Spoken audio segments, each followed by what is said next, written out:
I'm Michael Bain. Welcome to Triggered, brought to you by Midway USA. Just about everything for shooting, hunting, and the outdoors. And today we're in Texas, which is still the United States, for Tac-Con 2021. 20 some odd years ago, Tom Givens, one of the top instructors in the country, indeed in the world, thought it would be a great idea to have a conference where tactical trainers could get together and discuss ideas. Over the years, Tac-Con has grown into the most important tactical conference in the entire country. And this year, we were there, and we're going to give you a flavor of that. Take a look. It gives us a chance to see each other. One guy calls it cross-pollination. It's a way for us to exchange information and ideas and experiences. You know, hey, what did you see last year? What do you got planning this year? That sort of thing. And primarily, as I said, a chance for us to socialize a little bit, but also to exchange professional information and network, you know, so forth. So for the trainers, I think it's important from that perspective. None of us has all the pieces of the puzzle. Some of us have been around a long time, have got a lot of the pieces of the puzzle, but some of the guys have a specialty in this area, some specialize in that area, and we get together. It's a trade-off. We exchange information and techniques and whatnot, if you ever stop learning, it's time to stop teaching. So it's a way for us to catch up with new equipment. You know, this guy's got whatever just came out. He's been using it for 6 months. What do you think of it? You know, this guy's been working this holster line. This guy's been working on this technique or that technique. So it lets us kind of get caught up on the new developments in the industry, because, you know, new stuff comes out constantly, and none of us has time to deal with all of it. But we get 35 or 38 professional trainers together. You've got a lot of experience to pull from.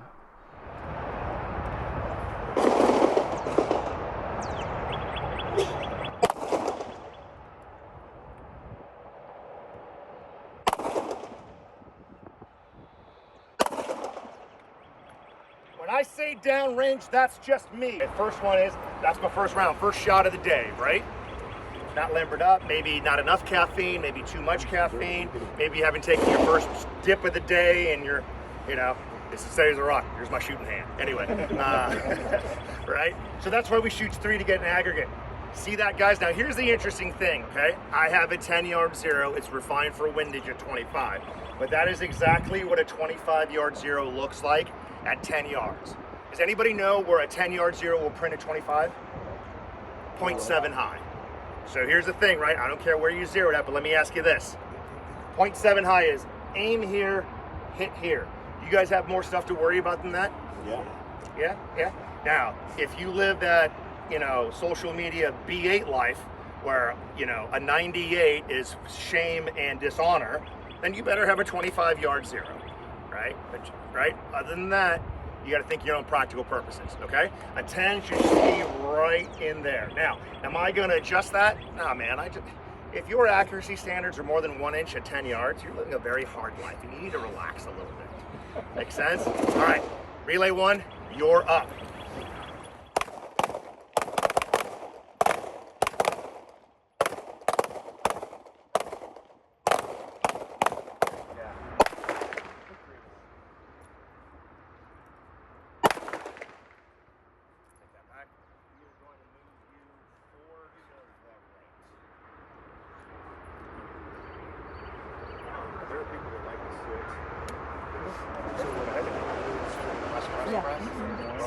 All this stuff, just relax. You're a good person.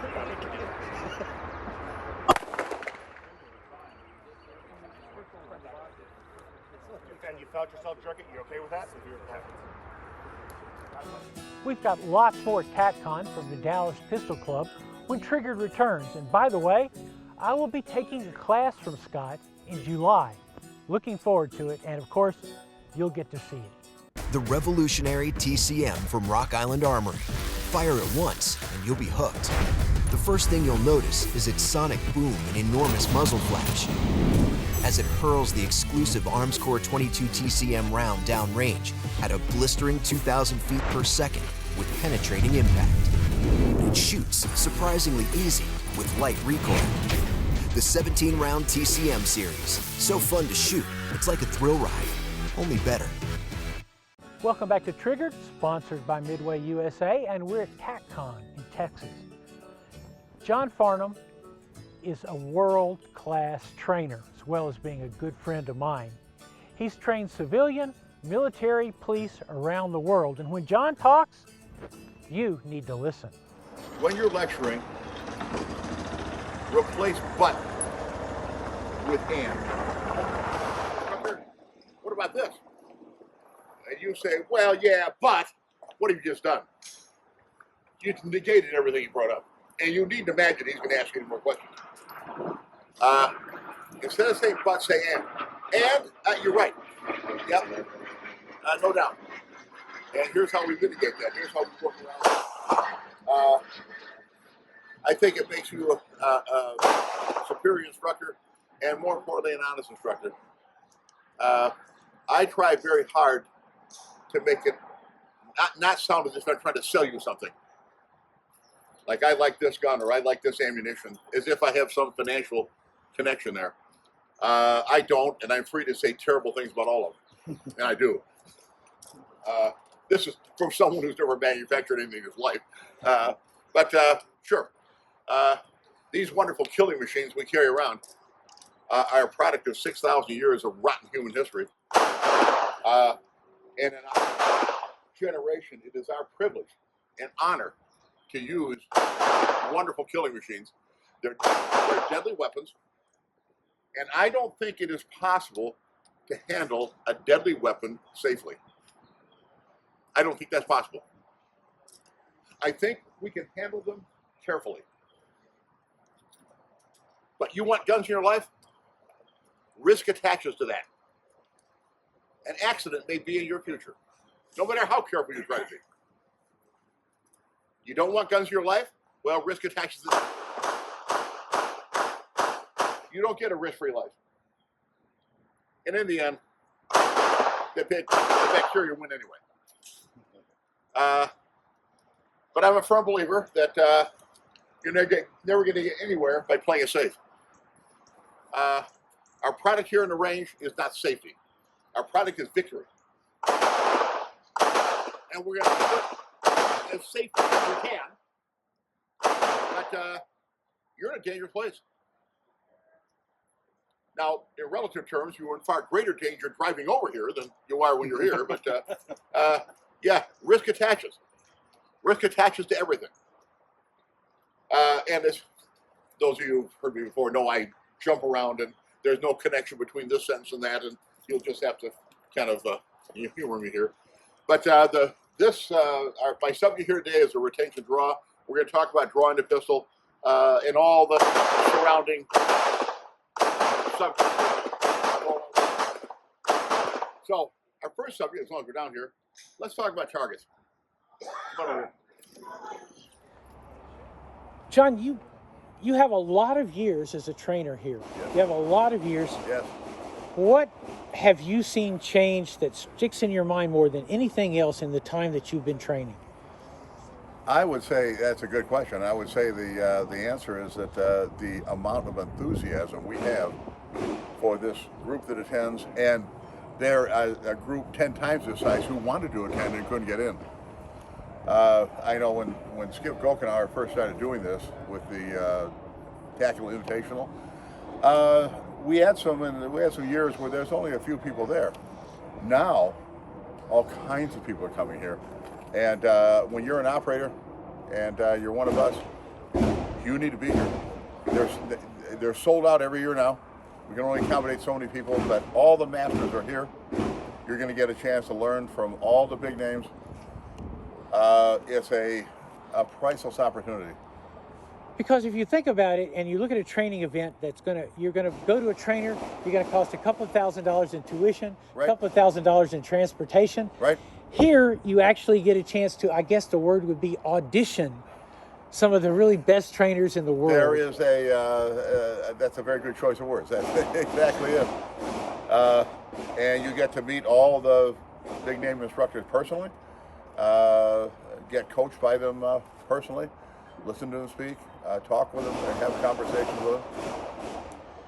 you know, you're in my generation now, in our twilight. We have a whole new generation of instructors coming up, and it is wonderful to be able to influence them and say, you know, we've brought it this far. Now we're handing it off to you. You have to take this body of knowledge and continue to expand it, refine it, and preserve it. So a whole new generation of Americans won't have to die all over again learning what we already know. One of the things I notice here is that every year that I come, things are a little different because these people are pushing the envelope out Yes, they further. Yeah. You know, how they're training, the way they've chosen to train.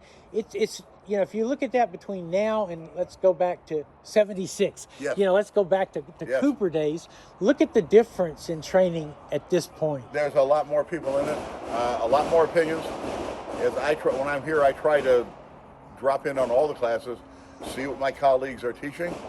I don't agree with everything, but I try to make my contribution too. This is what I believe and what I think we should be doing.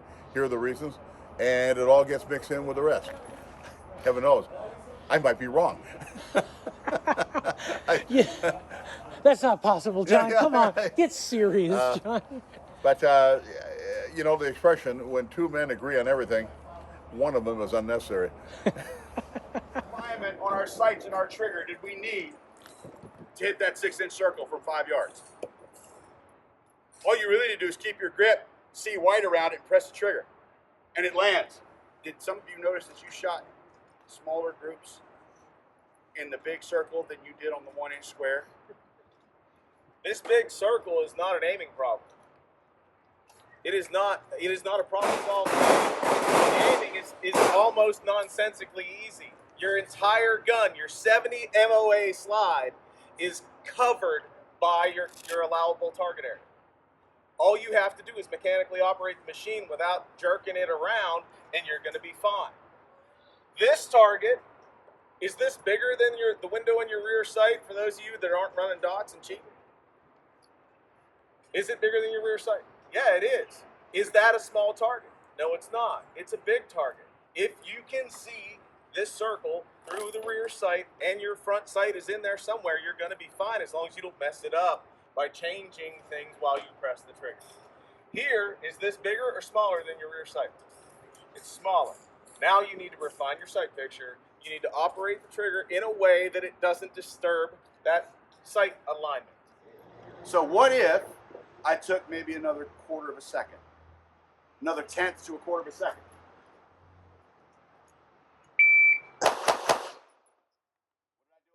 Point two. So I didn't take a full another tenth of a second. What if I do? 0.21.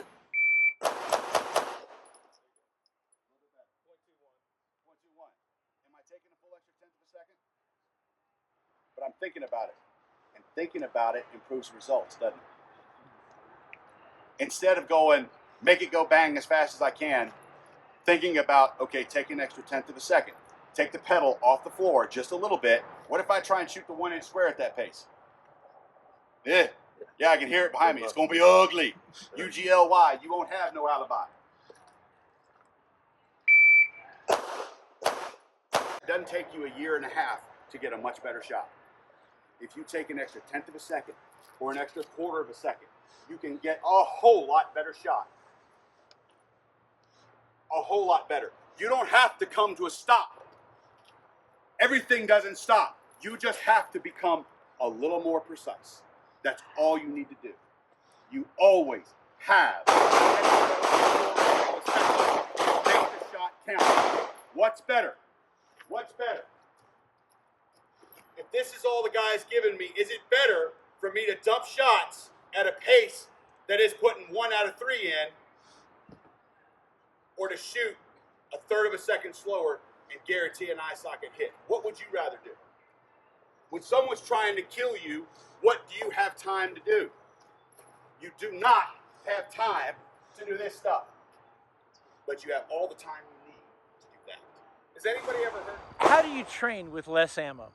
I mean, because I know this is something that's weighed on everybody's here's mind. So how do you do that training? Well, for me, I haven't done any travel training since this started. I've been conducting local, like 50-round workshops that are half day long, and those have actually been very well attended, been very well received by my regular students, because they're like coming for half a day and still having time to go do other things with their family. So that's kind of... Are you keeping, like, say, double action revolvers there as an option for people who are unfortunately going to be legislated out? Well, my class here at Tac-Con is revolver class. So it's one of my passions. I love teaching just to keep the art alive of this really antiquated platform at this point. Of course, I'm also the guy that teaches lever gun, so I guess I'm used to that. I'm going to be a little bit controversial for me on camera here.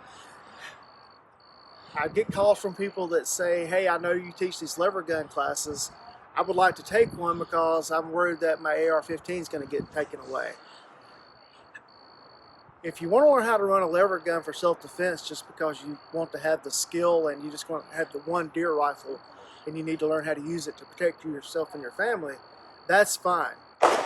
If it's because you think your AR-15 is going to be taken away, maybe it's time to start using the AR-15. I know that probably got me on a list somewhere, but the whole, well, I need to learn how to do this because that's going to be gone, that's not American. It's just flat out not an American point of view. Tell me a little bit about why this event is important, because it's become very important as a gathering of trainers. The training industry is a bit of a tribal mentality, and everybody kind of follows their guru and everything. This is kind of the one event where all the tribes come together and get along. This week's Triggered is brought to you by Midway USA. Just about everything for shooting, hunting, and the outdoors. Taurus USA, designed to protect. Volquartsen, engineering the world's finest rimfire rifles, pistols, and parts. And Franklin Armory, making some of the most innovative guns in America. Welcome back to Triggered. One of the great things about Tac-Con for me is I get to spend some time with trainers who I haven't worked with before, and that's the case with Tatiana Whitlock. I've heard a lot about her classes, and this is the first time I've been able to sit in. You shoot, okay? I know you sent the steak back, but that's not what I thought we were going to get from the kitchen. What's going on over there? Who's that guy?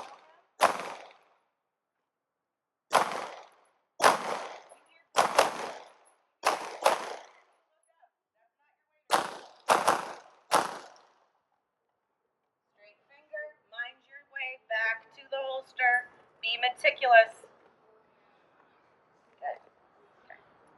Notice I'm not using standard range command. All right. If that gentleman was able to shoot from a seated position, we would know someone else's name. But he clearly had never had that experience before.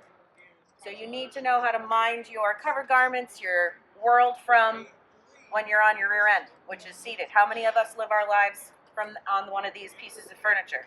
Quite frequently. So now I don't want you to stay down there for very long. You're either maneuvering and firing, or you're being maneuvered and fired upon. So let's not sit still for too long. If we can go places, we want to go places. So that's step one, managing your body from that foundational spot. Step two is to get to our feet. So this is where you're going to do pew-pew hands first, right? You're here, you're going to pant it on crawl and the stand. I have some rules for the stand. There is no mule kicking. This is not learn how to mule kick a chair class. Right? I'll do it sideways so you can see what's functionally going on with me. So while I'm seated, this rear foot is prepped and primed to receive my weight. As I stand, I'm thinking about the heel of my front foot and the ball of my back foot. Okay, that's what's happening. It's not toes, it's the heel. The heel will keep your knee from getting damaged. Sports medicine stuff. Don't let this guy get torqued and tweaked. So my hands are on the table. I see I have a problem. Hand to heart, hand to grip. Start sending my energy forward, right? I'm here. I'm front loading my weight on that knee. And as I stand and straighten that leg out, so goes the chair. Tatiana, tell me what it means to you to see the number of women coming into what was traditionally a male culture, and that's changed pretty drastically now. It has, and it is a fantastic movement of women joining the shooting sports from all facets and interests. What it means to me is I'm not alone anymore.